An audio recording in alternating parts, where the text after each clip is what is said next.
Namo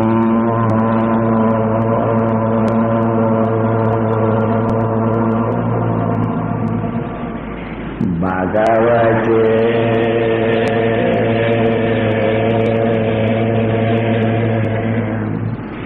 Sri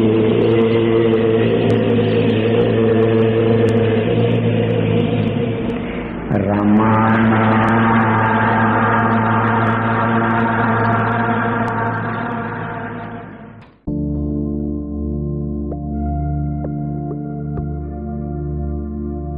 One day, when I was in Jinnor, Sri Nana Garu received a mail from Sean Campbell sharing his spiritual experience in Sri Nana Garu's presence. Sri Nana Garu read the same and handed it to his attendant to read. The attendant said, "Oh Nana Garu, Campbell's article on you, why is the silence so loud? Is as good as Paul Brunton's article on Bhagavan." Then Nana Garu said, "No, Campbell has surpassed Brunton in his expression. Not everyone is gifted with such faculty for expressing their experiences." Saying so, Sri Nana Garu handed over that article to me. No other devotees were present other than myself and Sri Nana Garu's attendant. Later I handed over that article to the concerned people to get it published on the website.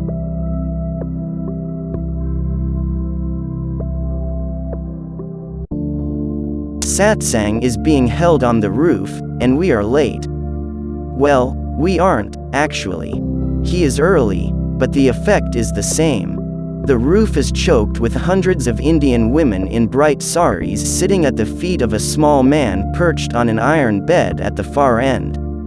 A wonderfully colorful awning flaps vigorously over his head, but he doesn't seem to mind. He just gazes softly back at the audience in total complete silence. He is so ordinary, and yet, I have come half expecting to see a comical and motherly figure complete with apron and bonnet, but all impulse to laugh vanishes before this silence. My God, the silence. So deep, so profound, so ringing, so stilling. What have I stumbled upon?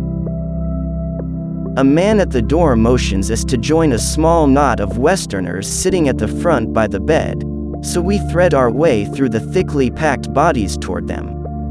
I have never experienced anything like it. Something is pouring out of this man. I feel like I am wading through a treacle. I can barely remain upright. A part of me is steadily sinking, swallowed up by the deafening silence growing around me, free falling deep within. I don't remember sitting down, but I do remember the monkey. Someone has brought Nana Garu bananas, and the cocky thing has crawled under the awning onto the bed and is bolting them right under his nose. It should be ludicrous. Instead, it seems natural, in keeping with what is emanating from Nana Garu.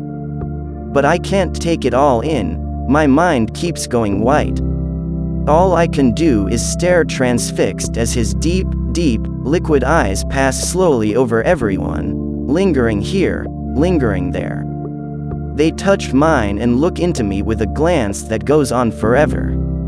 I experience a feeling of melting and soft burning, and my head becomes hot, white hot. I think, stupidly, why is this silence so loud? Then all thought vanishes as a wave of pure love washes through me, leaving tingling bliss. I experience both thrill and deep shock because I recognize those eyes instantly, though I have never seen them before in a living being. However, I have often seen them in pictures of Tibetan monasteries. Buddha's eyes, striking, alarming even. I have been both attracted and repelled by their stylized, half-lidded stature. Never though have I thought that they were anything other than a symbolic representation of an abstract ideal. They just aren't human. But incredibly, I am looking into them right now. Then they move on, but they keep coming back. I just can't believe the silence, it's so beautiful. I am immersed in bliss with Arunachala for a backdrop. And then, with the gentlest of smiles, he simply gets up and goes out, leaving me stunned and immobile. I spend dinner and the rest of the night in a state of mute incomprehension, blown out of mind and though by something so vast that I can never grasp it, not that that matters a damn. That night, I hadn't slept a wink. How could I in the face of something as elemental as this? I have spent the night burning, literally. My skin seems alive with a fizzy, tingling sensation, and absurdly, my head feels like a flower opening. It doesn't just open, though, it goes on, layer upon layer of petals opening out right through the night. Maybe it is fanciful, but I feel expanded, vast, the periphery of my body brushing against trees and people 50 yards away. I can't analyze this. I just have to go with it, and see where it takes me.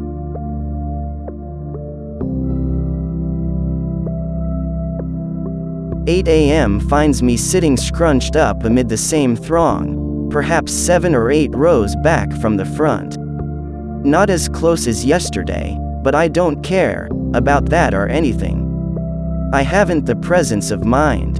He comes in and sits on the edge of the bed again. A Brahmin starts to chant a long Sanskrit prayer which goes on interminably, and all the while, Nana Garu clasps his knee and gazes unwaveringly up at Arunachala. There is such a look of quiet adoration of his face that I unexpectedly find tears streaming down my own cheeks. I feel overtaken by love for him, the mountain, and everything, and my body begins to express what my mind cannot, and my heart longs to. It must be a bit later. I don't really remember. The Brahmin has mysteriously disappeared, and Nana Garu begins once more to make love to us with those eyes. Once more, his gaze sweeps slowly back and forth, touching mine, then moving on, back and forth, eyes of softest compassion and love. And the silence deepens and deepens.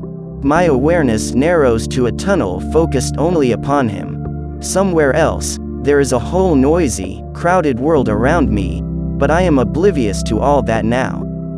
All I can register is the roaring in my ears, the burning, and those eyes. And they keep returning to meet mine frighteningly, thrillingly. Then he beckons. I don't want to believe, do want to believe, am too scared to believe that he means me. He must be waving at someone behind me, so I don't move. But he beckons again, a third time, and then a moment of sheer terror and joy as the Indian women behind me prod me to my feet. I think I will die as, for the second time in 24 hours, I thread my way to the front. Only this time, there is no sinking back into anonymity, no relief from exposure. I wish I could express just how readily I would give up my life for his acknowledgement and love at that moment, and at the same time, how much I want to run and hide from it. How waves at his feet and I collapse in a pool of sunlight to the bed. Looking up, I can't see a thing for the sun's glare, and something small and far away within me says, typical. God invites you to sit at his feet and have darshan, and you continue to sit where you can't see him.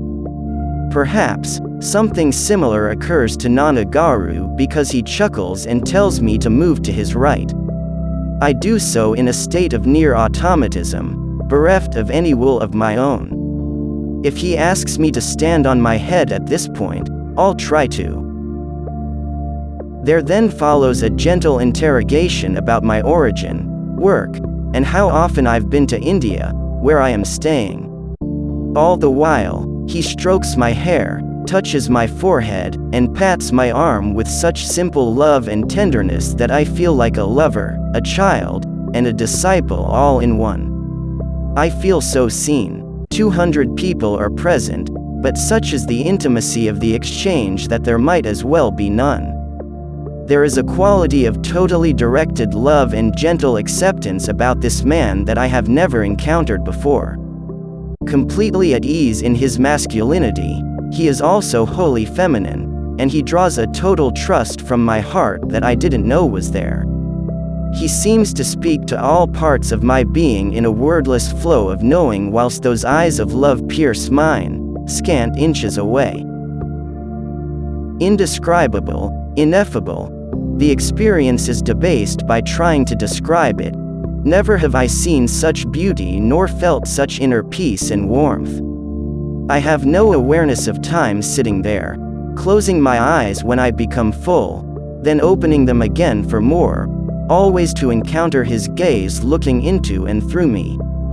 There is such a feeling of fullness, of the drop seeing the ocean and, in turn, being welcomed by it, of being cherished by it, and all the while, I am at the center of a burning, melting fire, a fire of love.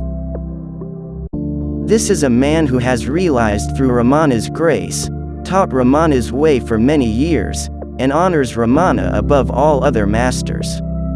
He is a Gyani of impeccable pedigree and exponent of self-enquiry, and he slays my doubting, questioning mind with the spear of a mother's love, and sets a fire of devotion ablaze in my heart. Eschewing words and explanation, he leads me to the core of silence within, and we meet there in perfect fusion. There are no words for this, there can never be. I sit there for half an hour before he rises to go. And I sit afterward in that place, unable to find my feet, unwilling to leave, holding Arunachala steady in my view. Touched by grace, a sigh of surrender that comes from my heart is beautiful and lingers on. Later that day, I find myself at Ganeshan's house again, sitting in satsang with the others. In the end, he apologizes for failing to get the message through to me. Mystified and disorientated, I look blank, so he adds, "It was a message to tell you not to come to morning satsang today but to go to Nana Garu instead." I reply, "Thank you, I received it in any way, Ganeshanji," and say no more. How did he know?